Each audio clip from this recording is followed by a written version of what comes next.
Hey guys, Nick's here. I've been watching some videos by Alliance of Christ 1 recently, and he published quite a few in a few days span here.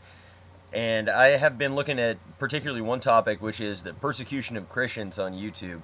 I really want to address this issue in terms of the fact that it's not so much persecution.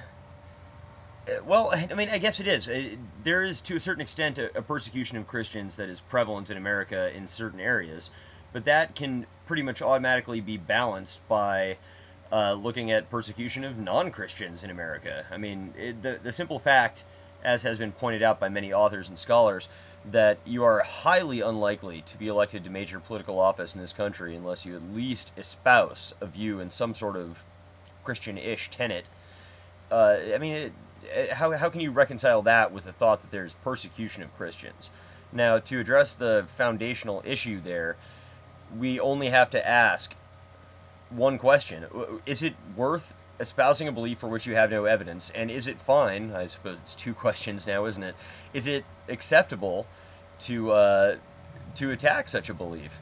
If I told you that I walked outside today, walked outside my house, if I walk right down the street, there's a pond over there.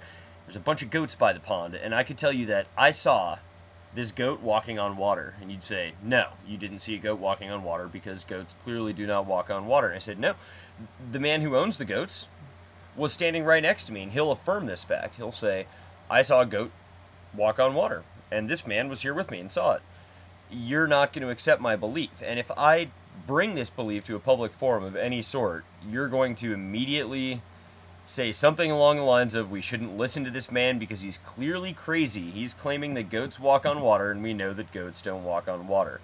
So why is it different that to say that I believe because a book written some thousands of years ago says something that it happened?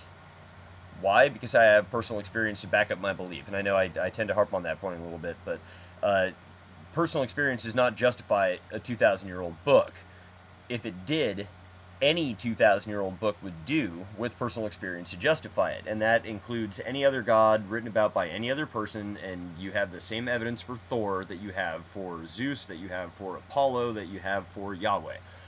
Now, the persecution of Christians issue, and you bring up that Jordan has personal issues. I have nothing but empathy for a fellow human being who is having a hard time, and my thoughts go out to him.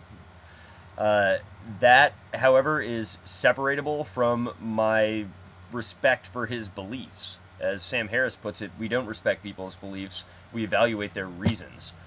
And while I feel nothing but sympathy for anyone who is having times of turmoil, shall we say, I don't necessarily have to believe that they were abducted by aliens just to soothe them. So if you're going to bring your beliefs to a public forum, you have to expect them to be attacked in that manner by anyone who doesn't share them or has what they believe is evidence to the contrary.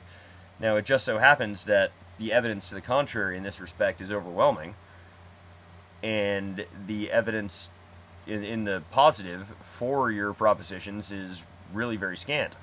I've been quoted Bible verses all day long. I have quoted Bible verses all day long as well in my day, and none of them with any sort of scrutiny, none of them stand up to any sort of scrutiny. You don't have a leg to stand on in terms of positing these beliefs. So, persecution of Christians on YouTube. I just don't know if persecution is the right word. Attack is probably too strong a word too. I know I try to maintain civility as much as I can, and most of the people I respect on YouTube do as well. I don't see too much of a persecution going on. If there are dishonest tactics being employed, then of course nobody would defend them who has any sort of a right mind, whether they're theists or deists or non-theists. But I also don't think that the phrase anti-Christian, I mean, we'll just broaden it, and we'll just say anti-theistic or anti-religious, whatever works for you, but we'll broaden it outside of Christianity just for the purpose of argument. Say, take someone like Starfed Rogue, one of my favorites. He's a smart guy, and he would probably call himself an anti-religious guy. Starfed, correct me if I'm wrong, but not in a hostile manner, as in I dislike you because of your religious proclivities. It has nothing to do with that. It's, I wish to remove false belief, false knowledge, if you will, from the general scope of human experience. When people are basing their life around something that is, by all logical and rational approximations, patently false, I think he and many others would say that it has nothing to do with dislike of the person. I can paraphrase the Christian tenet here. Love the sinner, hate the sin, I believe it is, or perhaps I said it in the wrong order. And to just take that the same way and say it's not any sort of persecution on you or any other single person because we dislike them, but how... I don't know, some people are fairly vitriolic. Take Ima Juno. He'll rag on you, but he's fairly right to do so. If you met someone who said that Elvis is alive and lives in the woods out behind his house, you're going to be like, dude, you're a moron if you actually believe that. And you'd be right to say so. Maybe not nice to say so, but certainly right to say so. So the persecution thing, well, maybe we should all persecute ourselves a little more. Maybe we should all spend a moment and really evaluate our beliefs and wonder if those beliefs are justifiably supportable enough to put them in someone else's face. Like, if a Christian, Jehovah's Witness, whatever, is allowed to knock on my door or confront me in any public circumstance and suggest that they're offering me a hand, that they're saving me, then certainly we're allowed to do the same. Are we not? Dishonest tactics notwithstanding, I suppose. Well, I guess I've made my point. I'll watch a few more of your videos and see if I can't gather enough material for another response. As it stands now, I suppose that I see exactly what you're saying and that there are dishonest tactics on both sides. There are vote bots and yada yada yada working for the good and for the ill of just about everybody on YouTube. So we all need to stop. Instead of perhaps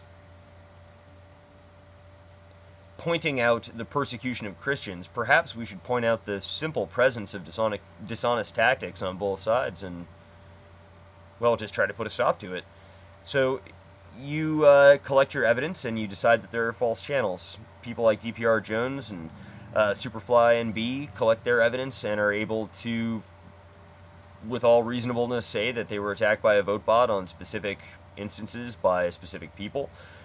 And yeah, maybe we just need to stop that on both sides. If there are, I guess I'm not aware of them, if there's some atheist community out there on YouTube that's doing vote bot attacks or falsifying channels, well, shit, nobody invited me, and I don't know if anybody else has been invited either. So if they are, let's stop them too. And I think the rest of the atheist community on YouTube would agree with me that that should be done. Oh yeah, hey, check this out. Oh, come here. Look, it's the new kitten. Her name is Piper. Say hi, Piper. Cute, huh? Tiny cat. Tiny cat says, I rumble. Talk to you guys soon. Nick's out.